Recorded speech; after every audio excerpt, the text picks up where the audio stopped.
100,000 companies.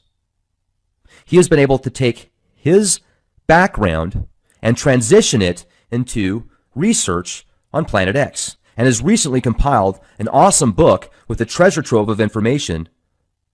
Now, one of the cool things that David discusses with us here is instead of having to just take his word for it, he gives you coordinates on where you can actually see it for yourself. And by 2017, mid-2017, he says we're going to see an eclipse with Nibiru. So the implications and the side effects of what might happen to us here on Earth is pretty scary. We're going to get into some of that. David, really appreciate you joining us tonight. How the heck are you?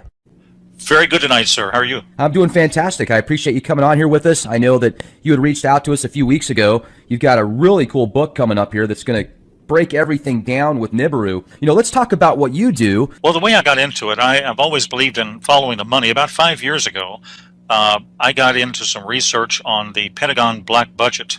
And I don't know if you recall, but you probably do, that the day before 9/11, Don Rumsfeld announced at a Pentagon news conference that the agency was 2.2 trillion short. Money was simply missing, 2.2, not billion, but trillion.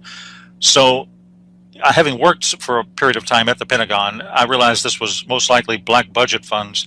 And I did some investigation, and I ran across a couple of areas, basically the deep underground military base research done by Jesse Ventura, done by Phil Schneider, done by other personalities. And I realized, of course, that's likely the source of the lost money. It's black budget ops, and it's being spent.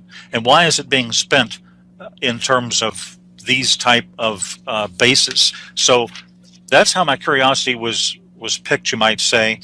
These bases, I understand, are built away primarily from geologic tectonic areas.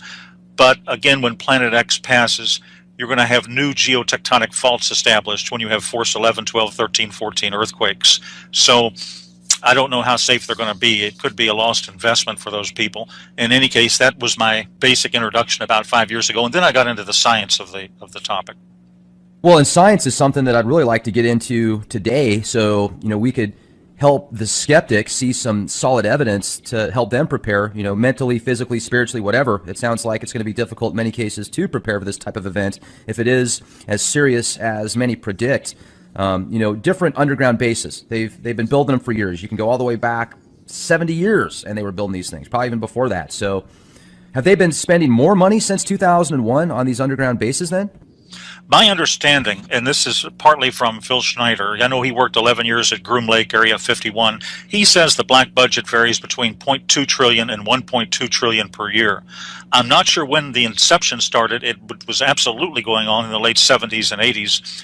He says a couple of dozen of these may be reasonable for protection. I agree, nuclear protection. But the question is, why do we have over 130 of these? That doesn't really make any sense unless, obviously, Planet X is absolutely a fact, which it is. Well, so, 4 years ago, I remember reading an article on Yahoo News that claimed eventually people are going to be able to look up in the sky and they're going to see what looks like a second sun, but really it's a giant sun that exploded. I think they said it was Betelgeuse or something like that. So in my mind, when I read stuff like that in the news, I think it's, the forces behind the scenes or whoever's kind of orchestrating the media, prepping people, subconsciously getting them ready for this type of event. First, it's just an explosion that looks like a sun, and then, hey, oh, it is a sun. So, do you have any physical evidence, like pictures that you can say without a shadow of a doubt, or files or white papers? Yes, I do. In fact, there's some very good videos on the internet itself that are good photographic analysis. There's one called Multiple Suns Rise Over Halifax, Nova Scotia. Those are the keywords that a person would enter on YouTube to read it or view it. And you can see the sun. And then at the 3 o'clock position, you have Planet X. To the right of Planet X, you have a separate lens flare. Now, that doesn't reflect the lens flare, of course, in the water below. But Planet X is generating its own light, and you can see its reflection, therefore, in the water below. Next, I think a fog bank moves in, and it obscures the sun, but Planet X is still visible. A lens flare cannot do this. Now, that's one good example of something they could simply look up themselves on YouTube. There's also some good Davis Station South Pole videos out there. And there's, in my book, which is Planet X, The Arrival in 2017 by David Mead on Amazon, I've done a video. It's on page 15 or 16 or so of the book, and I have a section called Photographic Analysis of Planet X, and I study one video which another analyst did an extensive study on. And let me just sort of explain what happened. A fellow named Glenn Vaughn on April 11th, 2015, was flying down the Pacific side of Central America. He's a professor, an ex-professor at California University. He took a 20 megapixel raw file with a Sony digital camera, and he confirmed the report by sending it in to a particular analyst for review. He took it through an aircraft window. Now, an analysis of the metadata indicated it was taken at 240 dpi, very high resolution, and the metadata further showed the date, the time, the GPS coordinates. I think it was a Sony DSC HX50V camera. In any case, using Starry Night Professional version, the video, which is referenced in my book and which is on YouTube, did a field of view analysis, and he determined Mercury is above, in other words, superior conjunction with the Sun, and the object in the field of view, therefore, is not Mercury. Mercury does not have wings, as does this object, and Mercury does not have the brightness or contrast of the unknown object. Now, the analyst also performed a gamma test on a paint program. Gamma testing shows if an object is hot or cold. Hot objects generate, of course, their own light like our Sun. A lens flare would be a cold object. They read direct light, they don't generate it. So he started with a gamma of 1, reducing it by steps. At point 10, the gamma illustrates stark differences. At point 01, he shows the hottest, brightest objects on the video. He then reduced brightness to a value, I think, of -3 in contrast to +2. The hot objects fade in together, proving they're genuine. Then he ran a luminance test to determine the intensity of the object, and he determined it was behind the Sun, not a reflection. There are actually wings on the object, which is clearly behind the Sun. Now, he stated this is deeply disturbing. The reason is the gas tails of comets follow solar winds, and they're not visible until the comet's orbit is inside of Jupiter, at which point, normally the luminosity at that point of the Sun makes the tails of the comet or the planet visible. Of course, Planet X, we all call it Planet X or Nibiru, but it is a dwarf star. It's either a red dwarf or brown dwarf star. Now, the object, which is clearly Planet X by deductive logic and process of elimination, is therefore now between Mars and Jupiter. It's not in the outer reaches of the solar system. It can clearly be seen, especially from the southern hemisphere. Now, as of April 2015, therefore, the date of that video and the analysis, Nibiru is close enough to the Sun so that the Sun's light is reflected to the tail, making it appearing like wings. And there's one other quick comment I'd make, because actually that video had two parts. The second part was a lady who lives near where I do, Sanibel Island, Florida, Melissa Huffman.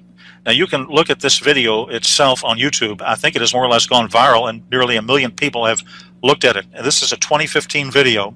The object is very interesting. She pans the sky and shows the object, and then the moon. Now, it's clearly a planet visible just north of the Sun. Now, using stellarium and knowing the moon phases, comparing it to her video on the moon, you can go to the derived date, take away the atmosphere and the ocean, and you can determine the relationship of the stars to the horizon. So to determine the date, you basically just use moon charts, and the moon is well below the horizon in all dates after September 26, 2015. Therefore, the video was taken earlier. Now, September 2015 moon phases give us a comparable to the moon in the video. And if you look at the moon phases diagram to the actual picture of the moon, it has to have been photographed on September 23, 2015, based on moon phasing. Now, on that date, Mercury in stellarium is very dim, somewhat above the horizon. Also, I believe it's in a different location than the unknown object. All other planets are below the horizon. The video, therefore, conclusively and plainly shows an unidentified planet, or dwarf star, Planet X, of some significant magnitude quite clearly. So I can reach no other conclusion, and the analyst did himself, than this is a rare photo from this hemisphere of Planet X approaching us. Wow. You know, and there's also speculation now, and I hadn't heard this until about a year ago, that not only is Planet X going to come our way, this dwarf star, but also a bunch of planets with it, like it's bringing in its own solar system. Is there evidence or truth to that? Right. There's a number of videos. I've seen some real good ones from the South Pole Telescope, and they indicate that there are a variety of moons around this. It's basically, as you say, it's its own solar system. A lot of people don't realize this, but binary, what we've got in our solar system here, is obviously a binary twin. 76%, this is a fact, of all stars are binary twins. In fact, 16% are trinary twins. There are 3 suns, but ours has a binary companion, and it comes under the name of Planet X, Nibiru, and so forth, Nemesis. There are various names to it. But ours has a binary twin, and it's very common. It's extremely common, and it's basically what is approaching us. And apparently, from all descriptions, indications, reports, insider reports, photographs, and other sources of human and signal intelligence, it contains 5 to 7 moons around it. So it's a solar system approaching our solar system, which makes it extremely dangerous. You know, and even the most recent Star Trek movie that came out, they portrayed Nibiru in this movie, and the inhabitants of the planet were primitive. You know, they were almost like Amazon-like tribal, what you would think of from many years ago. It's just interesting how they've really kind of pushed it into the media. But from the skeptic standpoint, you can go back to 2003. And in 2003, supposedly Nibiru was supposed to come by the Earth and wipe everybody out, and then it didn't happen, and then it was supposed to be 2012. And one thing that I find interesting, and I'm not a religious person, but I definitely think there's a lot of correlations in the Bible, especially if you read Revelations and things that are going on today, whether it's a playbook for these people or it's just prophecy, which it very well could be. You know, it talks about how nobody really knows the time when basically shit hits the fan. And with all of this crying wolf for 10, 20 years before something like that happens, I can see how the population can become really docile, you know, because they've heard it before so many times. So when it really does happen, it's almost like unbelievable.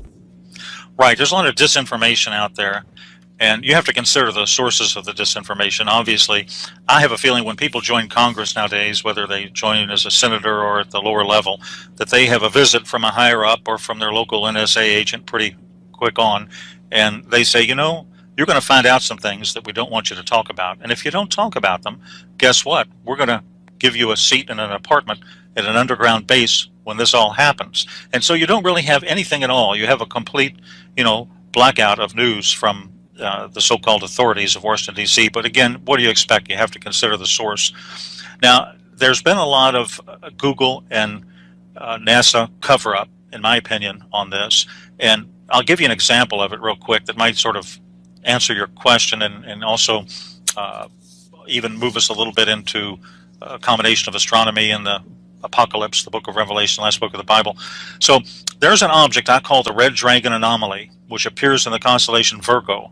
And it currently, very interestingly, mirrors the vision or biblical sign of Revelation chapter 12. Now, this is a critical, major sign. Of course, Revelation is from the highest authority, read Revelation 1. John wrote it on the Isle of Patmos about 2,000 years ago. And in it, he found out that cosmologically the sun travels the ecliptic, and every September it passes through the constellation Virgo. The moon also travels close by. Now, towards the end of September in 2017 next year, there is a precise configuration of the Revelation 12 imagery. And I've used stellarium, and I've gone back 6,000 years, and I've gone forward 1,000 years. And it's complex and involves the simultaneous interface of half a dozen astronomical variables, but it only occurs once, and that's in September of 2017, a year and a half from now. But in addition to the Revelation 12 sign as it's known, the imagery of the dragon at the feet of Virgo with the sun at the head and the moon at the feet presents itself right now, very interestingly, in Starry Night in real time. Now, this is highly unusual and extraordinary. The Red Dragon of Revelation 12 may well be, and I believe rather obviously is, Planet X, as is referred to in an earlier chapter of Revelation, I think Revelation chapter 8, in a similar manner. A colleague of mine at the university, one university in the western U.S., brought up a very interesting point, perhaps to cover up to my intention. Here it is. Basically, he said the areas of the dragon anomaly have been covered or patched up by Google Sky in the past. But one of the ways to actually see what is behind this patched out area is to use a program called Skyview by NASA. Skyview, what that is, it's a virtual observatory on the net. It generates images of any part of the sky from wavelengths of all regimes, radio to gamma. You just filter it. Now, when you view these images in various filters, you can see the actual color of this anomaly in Virgo is red, and it does look very menacing, as it appears to have a face like a dragon with 2 profound eyes. It's very intriguing and quite strange. Now, just for your listeners, I'll provide very briefly the right ascension and declination if they want to go to Skyview. And here it is. Just cut and paste this coordinate.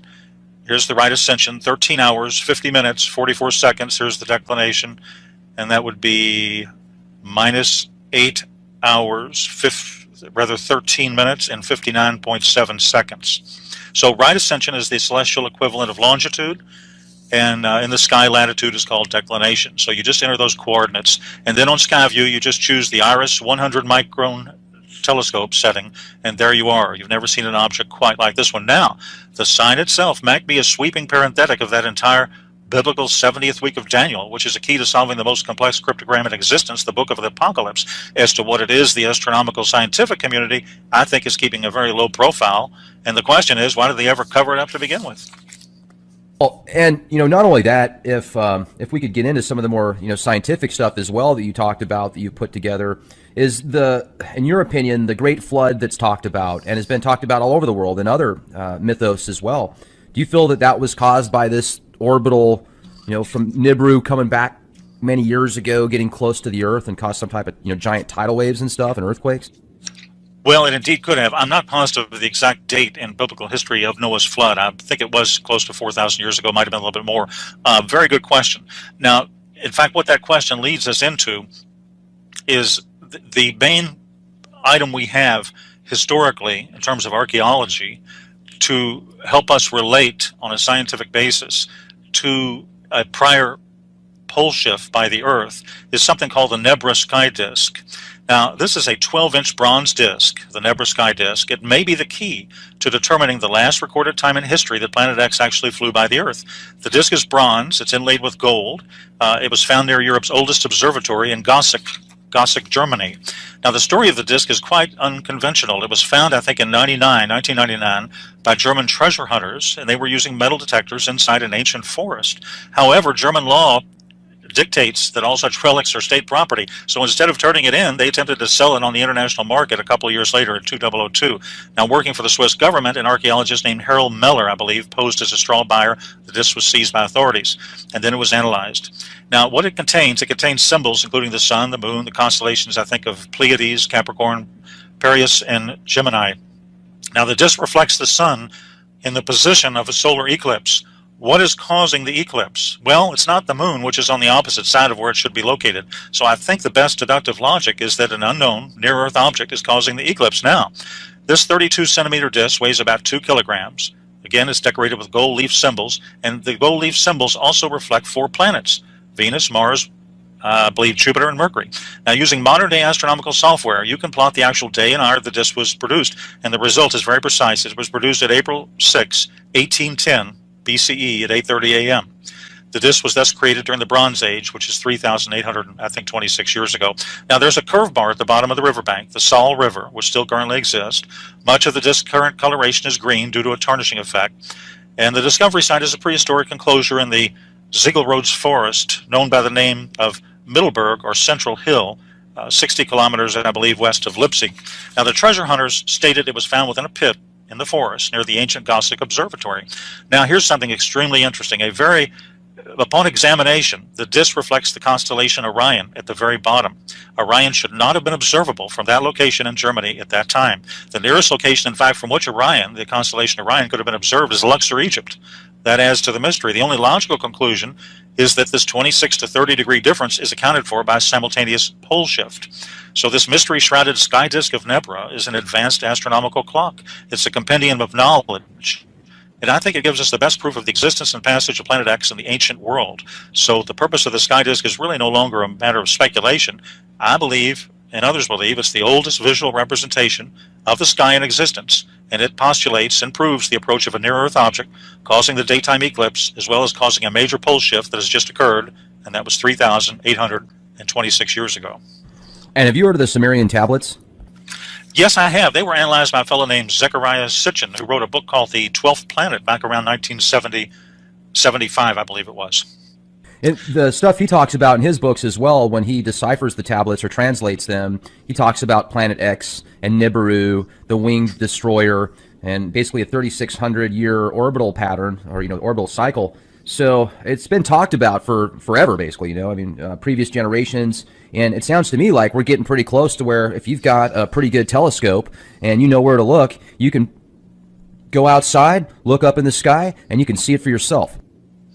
That is correct. Now, when it was first observed, however, back in the 80s, because it's so close now, it's different. When it was first observed, probably the first time it was actually observed, it was observed in the infrared spectrum in 1983 by a orbiting Earth satellite telescope called the Infrared Astronomical Satellite. And this is when all those articles appeared in the Washington Post and the New York Times and so forth. And that's when right before blackout occurred. There were some articles over a 6 to 12 month period of time when it was pretty much spoken freely of, and then all of a sudden, I think they realized the seriousness of the matter, and they went ahead and produced a blackout. But a lot of times, I think, many of the instruments that are used to view this object in very great detail are, for example, the Spitzer telescope, which is in a trailing Earth orbit. It's, of course, a satellite telescope, and it's infrared. And the Vatican, they've got their telescope, and that's infrared also. That's in Mount Graham in southeastern Arizona on the top of a 10,000-foot mountain. It has several names to it. One code name, they've actually got several telescopes there. They've got a radio telescope. They're listening for extraterrestrial intelligence. And then they've got the VATT telescope, and then they're also joint venturing a project that they strangely have codenamed, of all names, Lucifer. And right. This is can you believe it? Oh, yeah. I mean, it doesn't. Right now, to the world we live in, it's to be expected. Well, it's unbelievable. It's right. It is. And Father Malachi Martin, I remember an interview with him back some years ago. I found out about it later, but he interviewed, I think, with Art Bell or some radio show in 1997, and he said, we're looking for an object. We, the Vatican. Now, he was a Vatican insider. He's an ex-Jesuit. He was a Jesuit. And he said, we're looking for an object that's approaching from space. The Catholic Church is, the Vatican is, and we think it's going to approach in about 20 years. Now, that was in 1997, which is 19 years ago. So he basically, I believe he was a professor of paleontology at the Pontifical Biblical Institute of the Vatican, and he criticized the Vatican for not releasing the full content of the third secret of Fatima, and the presumption was the Vatican didn't want the facts known about wormwood. Well, in any case, it just seems highly suspicious that they've invested, all of this money there to, why are they in the strange business of astronomy? Why do they have this large binocular telescope on Mount Graham? It's a near-infrared telescope. Now, the cover story is, of course, they're looking for extrasolar planets and alien intelligence. But they have an infrared telescope. They have to supercool it to minus 351 Fahrenheit to allow it to conduct observations. And, of course, a dwarf star, whether it's, a red dwarf or a brown dwarf, and the only difference is the size in those. Brown dwarf never reached fusion stage. It didn't convert hydrogen to helium. A red dwarf is anywhere from 0.8% to half the size of our sun. Anything less than 8% of the size of our sun is classified as a brown dwarf. So it's one of the two. But the way to observe those is in the infrared spectrum. They do have red halos around them, but to determine the heat signature, you need an infrared telescope. So that's what you've got. And anyway, I think another Vatican insider stated that the Graham Observatory is used to study anomalous celestial bodies approaching the Earth. And I think in an interview with him, he compared it to what the CIA did with one of its secret eyes known as the twin to Hubble, Skyhole 12, Keyhole 12. You may have heard of that program. But in any case, the Vatican is set up like a government. It has its own secret intelligence agency. It's called the SIV. And the English translation is the Information Service of the Vatican. And the LBT, their Lucifer telescope, is two giant 28-foot diameter telescope mirrors. And it's cooled, super cooled, in order to observe near-infrared wavelength range. So the question is, what do you think they're looking for? It's interesting, too, because you brought up the way that a brown dwarf and a red dwarf works, and you talk about how it's very difficult to see unless you've got, this infrared-type telescope or whatever. And I've seen so many different pictures of what could be Nibiru or some type of other anomaly, but there's a few pictures I'm thinking of in particular, and the last show I did on Nibiru a few weeks ago with a gentleman by the name of Bob Evans, he's got probably about 1,000 different pictures that he's been given from people all over the world, but a lot of them I look at and I say, yeah, that might be lens flare, I don't know what that is, but a few of them in particular that he showed, a couple of them that I'm thinking of in specific, and I'll pull these up here in a moment if I can find them. They were like, it was in Italy, and it was just this giant red circular mass. And it almost looks like, okay, well, is that the sun, but somebody used some type of filtering software to make it look like that big giant red mass? But it sounds to me like Nibiru, possibly. Right. I know the individual you're referring to, and he is a superb investigator with an excellent reputation and track record. So I would guess that, as you say, most of his photographs are quite genuine. And I think we've had the best photographs since about 2010, 2011. We've had superb photographs and videos in 2015. It's getting larger. I think a fellow named... yeah, it's huge. I mean, these pictures, David, I'm telling you, it takes up half the sky in that particular area of the picture. I mean, it's mind-boggling. Yes, there was a series of still photographs taken between, I believe, 2011 and 2014 by a certain analyst who had access to a webcam at the top of a volcano in Central America. Perhaps it was Costa Rica. And I looked at an analysis of that those still photos. And if you look at the field of view and if you state the pixel size at each year, 2010, 2011, up through 2014, in the same field of view, it gets amazingly larger. So obviously, in my opinion, the object is approaching us quite quickly. You're saying that you think it's right now in between Jupiter and Mars. Right, absolutely. And I believe, getting to one of the main points of my book for just a moment, not only is there a lot of scientific evidence, and again, you look at the circumstantial evidence, you look at these deep underground bunkers and the missing money and all of these things that don't make any sense unless you use a philosophical principle called Occam's razor. The simplest solution is the most reasonable and is the one you should use. Now, getting back for just 1 second, maybe I can even talk a little bit about the John's very apparent description in Revelation 12. It's a very precise celestial event that he talks about. Now, I talked about one particular object, but I didn't really talk too much about what's called the Revelation 12 sign. And in the Revelation chapter 12, if you read the first 4 verses, you'll notice those are very specific visual descriptions that are not referenced again. And it's interesting to note that to an observer on Earth, they will not be able to see this formation. On September 23rd, 2017, you won't be able to see it because the sun's brightness will clothe the entire constellation during the day, and the moon will, I think, only be illuminated about 11%. So it's a pure, specific astronomical indication. And if you look at Revelation 12, 1 and 3, the word wonder or sign is used to describe what John saw. Now, in the Greek, this has the idea of an indication. So it appears that they are based on literal visual events that the author of the Apocalypse, John, saw in the heavens or the sky as an indication of what was going on in the larger scheme of things.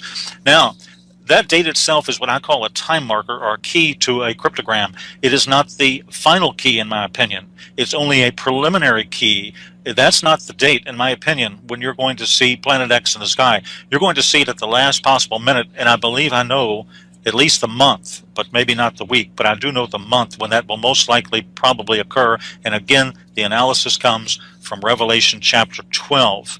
And the September 23rd celestial sign of the woman in the constellation Virgo, as I mentioned, has never happened before and will never happen again.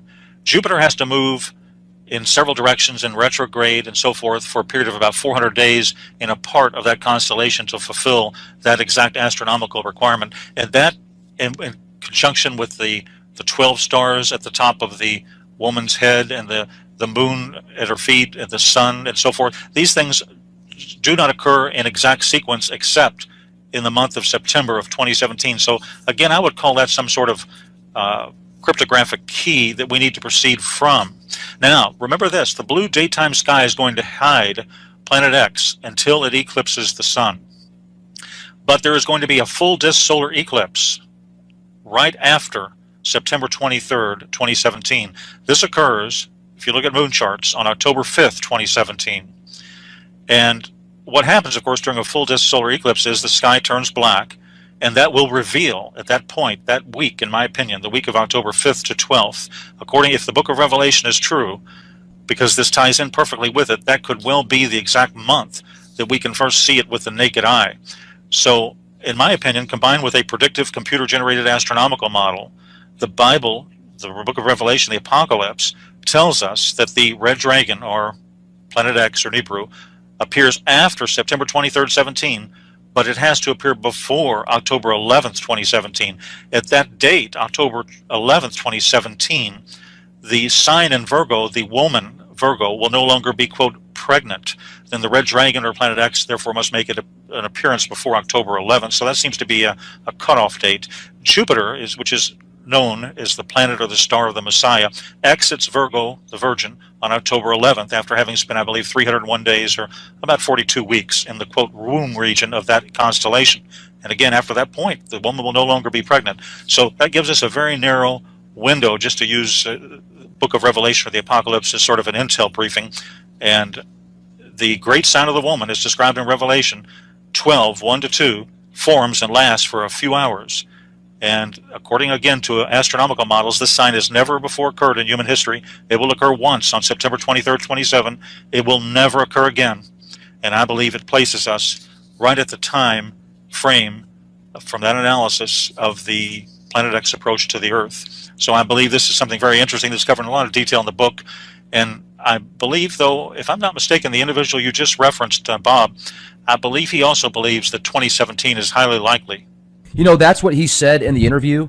And, you know, he also correlated a lot of revelations and stuff. And it sounds to me like you've definitely done your homework. Are you a religious person? Well, I would say yes. Okay. But I never really studied the Book of Revelation Okay. until a few years ago, until I got into Planet X. First of all, it didn't make any sense to me. I've glanced at it once or twice, but it didn't seem to solve, as you would say in cryptography. So it made no sense until I started relating it to this particular object and correlating what the Bible calls the red dragon with also what it's called wormwood. These are all terms referring to Planet X or Nibiru. They're all the same thing. The Vatican calls it wormwood. Revelation calls it the red dragon. Revelation chapter 8 again calls it wormwood. But these terms are interchangeable. So obviously this is a major astronomical sign that's going to have some very high impact value at a certain point in our history. You know, the Earth has been around many thousands of years, and everything's going okay so far. And the end is not necessarily going to occur, but things are certainly going to change, and there's going to be major cataclysms.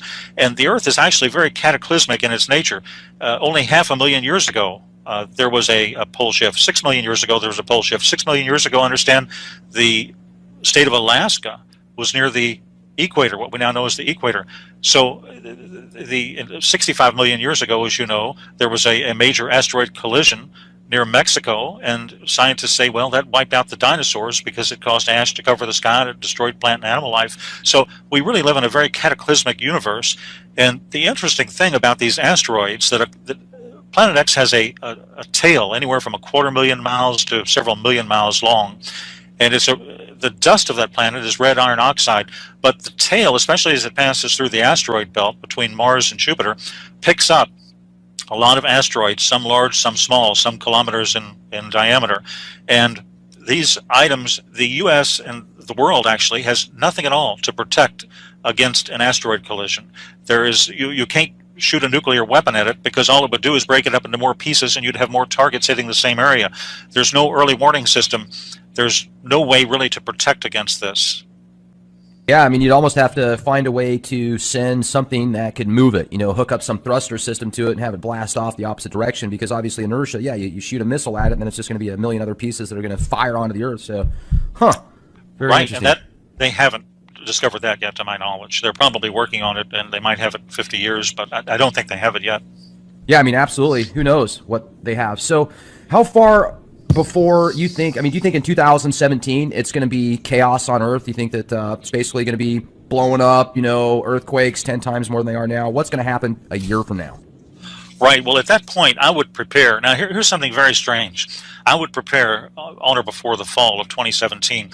I would conduct emergency preparedness. Of course, you want to be spiritually ready. You want to have a clear conscience and all that, but you need to do physical preparations as well. I think survival gear, emergency food, that sort of thing. And the reason is, and again, all this while, you're going to get increasing levels of disinformation from the mass media until it's actually there. And then they're going to say, whoops, we didn't have any notice, we don't know what happened, and so forth. And they're going to run and hide in what they've already established. But, you know, the public is there, and the public has to fend for itself. This global warming, as you've heard, I'm sure, is a cover story. The Earth is heating up from the core outward because of the approach of Planet X. During the 20th century, I think there were 35 volcanic eruptions in a typical year. Now there are more than 35 of these every single day. So basically, when X approaches, that week you see it in the sky, let's say it's October of 2017, you know, for purposes of discussion, at that point, it's not going to actually collide, I don't believe, with the Earth. The Earth is only 8,000 miles in diameter. It may pass 5, 10, 15 million miles away, but it has a very high magnetic attraction. It's going to have a gravitronic effect. It's going to cause the shifting of the Earth's crust. It's going to cause major volcanic activity. It's going to cause tidal waves. And when a pole shift happens, the ocean literally comes up out of its basin. So you're going to have major weather changes, seismic activity, and volcanic eruptions. Probably at that point, Yellowstone, the Yellowstone super caldera, will likely erupt. That could affect up to a third of the United States, cover it with ash. Right now you've got unexplained sinkholes, bizarre weather. So we've seen these core changes, and of course the cover story, the legend that we're given by Al Gore and those types is global warming. Well, of course that's just a total story, and it makes absolutely no logical or deductive sense. Well, let me jump in here for a second. I'm glad you brought that up because you can clearly tell a difference now with how hot the sun is. I mean, even if you look at the same temperature, 75 degrees now versus 75 degrees 10 years ago, although it's the same temperature, the sun on your skin even, there's just more heat there. It's almost like the atmosphere has become depleted. It's thinner now, so more of that radiation is actually hitting your skin. And I've got proof of that because I have a radiation detector built into my watch. I mean, it's a high-end military-grade watch. You can pick one up at MTM Special Ops, and everywhere I go, I can see what the radiation levels are. And just over the past 3 years, they've literally doubled in my area out here in San Antonio, Texas. So it's very interesting. I'm wondering if the chemtrails might have something to do with that. But the sun also seems more extreme now. So, what is your thoughts on that? Good points. Very good points. Let me comment on the EMP, and let me comment on the sun. First of all, actually, if you go to the book of Revelation, the Revelation indicates that the sun is going to be hotter at that time frame. Now, the EMP effect, Planet X has a massive tail. It's fantastically charged. It's magnetic. The tail has moons and rocks in it. Now, this can down aircraft and satellite when it passes. It can affect the electrical grid. Now, of course, NASA, JPL, and the other disinformation sources ignore this data. But here are the facts. The Earth has a nickel and iron core. Now, this generates its magnetic field. However, the magnetosphere has large holes in it.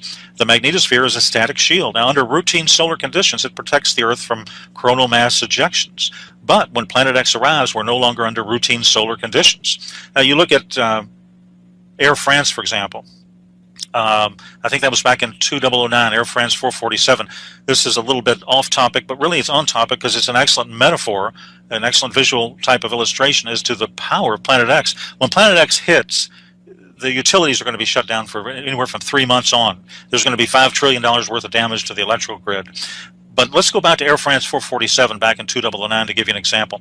There have been people that have postulated, and these are very intelligent people, and it's just a theory, but they have postulated that disappeared over the mid-Atlantic range, right in the middle of the ocean.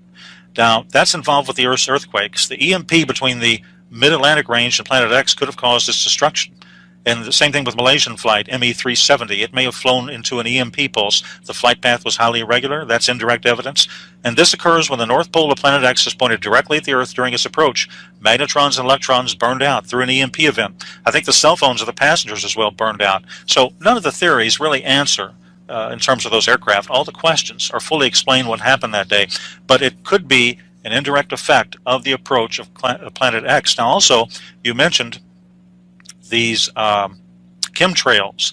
Now, there's a site, I just became aware of it recently, called Geoengineering Watch. I think Dane... Yeah, great guy. Oh, you know him? Okay. Yeah, I've talked to him before. Oh, you've talked to him. Excellent. Well, you've probably heard the key phrase indigo skyfold and so forth, and I understand that contrails dissipate quickly, but not chemtrails. And I always, tell people, in terms of NSA, nothing is as it appears to be. Always consider the source and their agenda. You look at Ted Gunderson, that former FBI chief, and he said Congress should be investigating these chemtrails. And yeah, that was back in '97. He actually came out and talked to Congress about it. Weather wars, chemtrails, everything. Really, I didn't keep up too much with the chemtrails controversy, but it's likely what? Strontium, aluminum oxide, and so forth? Barium salts, all sorts of other nanoparticulates. They were putting GMO, Ebola virus crap in there. I mean, it just depends on the day and the time and the location. But I do got to bring this up, too, because I've noticed for the past several days, the skies have been chemtrail-free. At least if they were doing it at nighttime when you couldn't see it because you didn't have the haze, you didn't see those nanoparticulates falling from the skies when they do the heavy chemtrail spray, and you can see with your polarized sunglasses on. So I'm wondering why, and I'm wondering if the chemtrails that they do have a part of trying to block out Nibiru if it's visible to the naked eye sometimes. I think that's very possible. I think they're attempting every type of disinformation possible. For example, let's look at what happened recently. And let's give you a little history on this, and you probably know a lot of this, but for your listeners, science admits quite a few points in favor of Planet X. Our solar system is surrounded by the Oort cloud, 50 to 200,000 AU astronomical units or Earth-Sun distances from our sun. And if our sun is part of a binary system, which it is, and you have a common center of mass, this can disturb the Oort cloud, send comets or whatever toward us.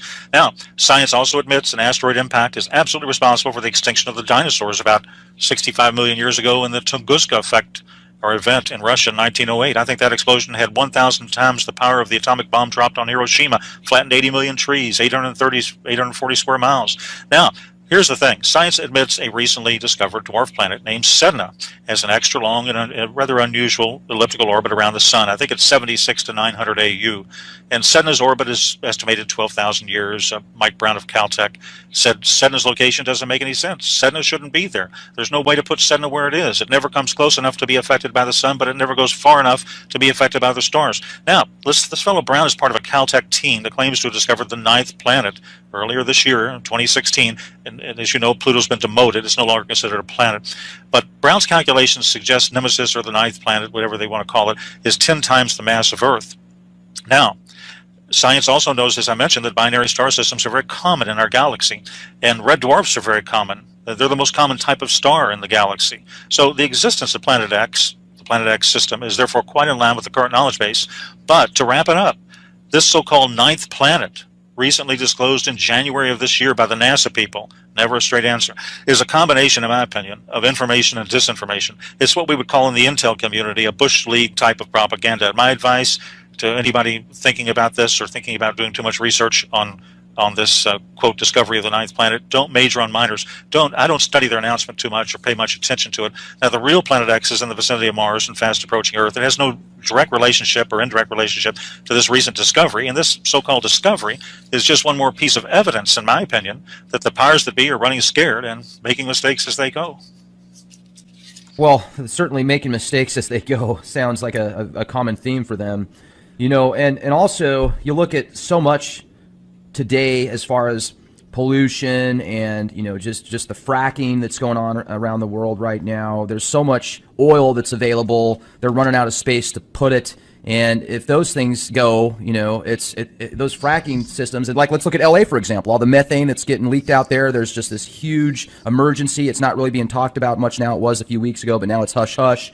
You know, who knows how many people are going to be affected by that. You've got these nuclear reactors next to fault lines. I think there's 55 nuclear reactors next to the Madrid fault line alone. You've got, you know, the San Andreas fault line, and you look at Fukushima and what happened out there and how much pollution to the environment from these nuclear active particulates that are just all over the place now. And I wonder what's going to happen, like you said, if there's just this giant blackout and if power isn't available to these nuclear facilities, or if there's an earthquake and some of these reactors get you know, affected by it. How are they going to keep the rods cool? What happens if Carlsbad, New Mexico, where they've got just tons and tons of nuclear waste there? What happens if something goes out there? You know, what's next? How do people protect themselves? Do they even want to be protected, or would they be better off just dying quickly? Well, very good points. You know, there's the fellow I'm sure you've heard of, J.R. Moore, the radio show, and he's interviewed some U.S. Navy veterans, and they were told the end results of all this, but they really weren't told the why of it, and he was told it on a discrete basis. You may have seen the U.S. Navy map of future America where the coasts are flooded and so forth. Well, now, you know that the magnetic poles have been shifting towards Russia at maybe 40 miles an hour a year, but when Planet X arrives, the physical poles will shift. Now, this will create some hyper-earthquakes, tsunamis, and the shifting of land masses. So if you want to look at a few different states, one thing people can do to protect themselves is simply be in the right location when it happens. Now, there's a few states to avoid. And California is highly dangerous. It's composed of rock plates. Now, when rock is compressed, it breaks. And you'll see the crumbling of rock, of course, as its mass goes upwards. Now, the West Coast will have major catastrophic changes, synergistic proportions, tidal waves, high hurricane force winds, earthquakes on the fault lines, volcanic activity over the magma, forest fires caused by what's in the tail of Planet X, and also caused by volcanic explosions, severe lightning storms. So it's highly dangerous. And I think the long-term danger is in riding out the shifts for those who are living near the boundaries of plates. Now, cities without mountains as a backdrop can just be washed out to sea. You'll have broken gas and water lines. San Francisco, it's on the San Andreas and other fault lines. A lot of the population will be trapped. Water will overflow the city. Survival will be minimal. California is not a good bet. Now, the area around Arizona, on the other hand, the Hoover Dam probably won't survive because of earthquake activity, and you'll have rivers flooding, and areas within rivers should probably be avoided.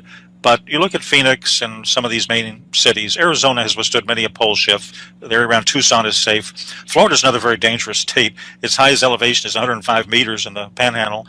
But as for Central and South Florida and the Keys, these parts can be devastated by a tide of water. Colorado, for example, is a safe area. The domestic division of the CIA is relocating to Colorado. That should give viewers many clues right there. Right. Eastern Colorado has descends into plains, has rivers. Some of these may be a port of safety. And of course, one of the safest parts of the country is the Ozarks, northern Arkansas, southern Missouri, average elevation close to 1,000 feet, self-sufficient water supply, agricultural land. They'll do well. They're also isolated from large metropolitan areas, and they're well enough inland to avoid flooding through, tidal waves. So it's part of the preparation is probably geographic. But I would expect when it hits, when you see this object in the sky, you'll have 1 to 2 days to accumulate all of the emergency food and water you can. I would accumulate at least a 3-month supply. Now, the strange thing is about this whole thing is that Congress could have done something about this electrical grid. It could solve it for $300, $400, $500 million. They've never done anything to harden it. The military has parts of their grid hardened, but the Congress has never done anything. And yet they know that the estimate of a 3-month downward collapse of the U.S. electrical grid will cost the nation in excess of $5 trillion. So I don't understand the thinking, but this is Congress, so that's it. I think they're probably trying to protect themselves as well. Maybe they are being offered a nice, 1-bedroom apartment about 15 stories underground, and they'll be okay. They won't have to worry about anything during the catastrophe. But, how long is this going to last? Well, the effects could last as long as the electrical grid is down. When the electrical grid is down, as you know, you'll have a certain percentage of automobiles and trucks that will simply fail because of the EMP pulse. An EMP pulse, for your listeners who maybe are not too familiar with it, it basically can occur several ways. One way it can occur is through a nuclear explosion. For example, if North Korea were to have a rogue container ship or something like that, and they were outside the continental United States, or Russia had a drone submarine, and they exploded a nuclear weapon of a certain tonnage, a certain blast radius, 250 miles above Kansas City, it would basically knock out 99% of our electrical grid, as well as part of Mexico and Canada. But an EMP effect from the sun, a solar flare, can do that as well. And let me explain a little bit about solar flares. The biggest flares to date are called X-class flares. And now Y-class exists, but they're off the charts. Now, as I mentioned, the Earth is surrounded by the magnetosphere. It begins at about 1,000 kilometers and goes many more into space. And the sun and the Earth's magnetic field create this layer. But NASA discovered through a Themis mission that the Earth's magnetic field contains a hole, which is 10 times larger than they previously believed. Now, the magnetosphere shelters us from solar flares, but the hole is now 4 times the size of the Earth. So, in any case, the risk assessment, the worst case scenario, is if you have a violent CME that accompanies a Y-class solar flare would come to us in a 1-2 punch. That would send the part of the Earth exposed to it back to the 1850s. It would affect all circuitry, all electronics. You wouldn't be able to do banking. There wouldn't be food after a day or two because there wouldn't be transportation. Only military, facilities would really survive and prosper, but not civilian facilities. And it's similar. We don't really have an experience with it in the last 100 years. In the late summer of 1859, the Carrington event happened. That was a great solar storm that hit the planet, and that was a coronal mass ejection from the sun, and that affected telegraph lines and burned them up. But that's about all. That was the greatest solar storm in recorded history. And the electrical grid was in its infancy, a few telegraph wires in larger cities. And it did short-circuit the wires. It caused massive fires. The aurora borealis was seen, I think, as far south as Cuba, Rome, and Hawaii. And in 1989 and 94, I think going forward, you had minor solar storms that knocked out communication satellites and shut down power plants, disrupted the electrical grid. But these were minor solar flares. So imagine if a solar storm the size of 1859 struck our modern society. You've got delicate wires that run everywhere, filaments, computer chips, hard drives, cell phones, electrical lines, and your vehicle's computer system. And so the perfect solar storm could send the country back to, the Stone Age, basically, for anywhere from 3 months to I don't know how long. It's really hard to say. It would depend on the damage to the transformers and how quickly they were able to be repaired or replaced. And if the solar event affects the entire Earth, they probably are not going to be replaced too quickly. It might just affect the northern and southern hemisphere. But if it affects the whole Earth, which it could be years before things really return to completely normal. And with that said, if things get that bad, let's talk about the military situation and a martial law type possibility. In your research, in your opinion, what's going to happen with, what's going to happen with the cities, with the survivors? Well, I would say where you are, you're going to be. When this happens, you're not going to want to drive a car 50 miles. Number one, you've got a 50-50 chance it'll even start. And then where would you be going anyway? And you'd be moving away from your food and water supply. So where you are is where you're going to be. Now, hopefully where you are at that time, there's a concept, a theory called strategic relocation, where you don't want to be too near a major city like Houston or New York City or Atlanta. You don't want to be too near Miami, for example. You want to be in a smaller area. Maybe you want to be on a small island that has a population of 3,000 people in the Gulf of Mexico. Maybe you want to be in a suburb or in the country, some distance from a metropolitan area. But wherever you're going to be at that point, you may be there for a long, long, long time. So you want to consider, seriously, I would say, consider where you are keeping residence. I mean, absolutely, Houston. I can't even imagine what that place is going to be like if something like this happens. I mean, Zach, you can just go to YouTube and watch a 5-minute video on how some people react to Black Friday when they don't get their flat screen TV for $100. You know, they'll punch a 80-year-old woman in the face that can barely walk. You know, and they're 300 pounds. I've seen that before at Black Friday on TV and YouTube. It's terrible. You know, to see that kind of stuff. But Katrina. Katrina's an example. I mean, that was what was that? I mean, the shelves were, I think, were just no food on the shelves after 8 hours. Hurricane Katrina. So the supermarkets don't carry that much. They carry maybe 2 to 3 days maximum inventory. So those would be cleaned out within 24 hours, and there would be no food at that point. So martial law would be necessary to keep things under control. You'd probably have it. Now, do you feel that the military will even have the opportunity to keep stability and structure, or do you think it's just going to be full-on chaos? I would imagine the large cities complete chaos, because the military is going to be hampered in terms of any type of rescue operations. And you know, it's strange. Russia and China might have a better chance at this than we do, because Russia has over 10,000, in my knowledge, they have over 10,000 of these shelters, and they have some of them that are built into the sides of mountains that are 250,000 capacity. China has such large underground structures that they keep entire submarines and jet aircraft stored inside the structures themselves. So some of these other countries seem to be a little more prepared, I think, than we are. We have supposedly prepared for the elite. We have got these deep underground military bases, but the normal populace has not been really given any information, and they haven't been, not only have they not been told anything, but nothing's been done in terms of preparation for them. I'm trying to remember that website that's out there. It's a strategic statistic website that a lot of military corporations, Fortune 500 companies, etc., will use their statistics, and they have different statistics at different years of the populations around the world and each country and province, etc. America, in I think it was 2028 or 2029, they calculated that the population was going to be something like 17 million. That's a very interesting concept, and that's one of the few concepts I really have not researched and I don't have a knowledge base on. So you may know more about that than I do at this point. Well, and if that's true, you know, if they are expecting there to be, if there's these think tanks out there that are in the know, they're expecting there to be approximately 17 million people in North America 11 years from now, and what you're talking about, and if our country isn't prepared except for the elite, and these other countries do have more preparedness and structures, then that makes more sense with what you're talking about. Yeah, exactly. So again, I think one way people can prepare is to simply read a book, read the product of years of research, read my book, read somebody else's book, go to the right web pages, do your own research, do your own thinking, use your head, but you do need research. And to accumulate the type of research you can find in professionally written books can take 1 or 2 years. It might be easier just simply to buy a book. So I would highly recommend people educate themselves, understand the whole picture, and probably take action at that point. You know, you were really into forensics, and I was just wondering if you could talk to us a little bit more about that and what you did, because you can tell you're very well versed. Oh, good, sure. Yeah, basically I was involved in, I've written some books on corporate governance, on fraud cases, fraud investigations. That's what I was involved in. I worked at a very high level of both the government and also with the with some Fortune 500 and Fortune 1000 companies. And I wrote reports basically for in the latter case for the board of directors.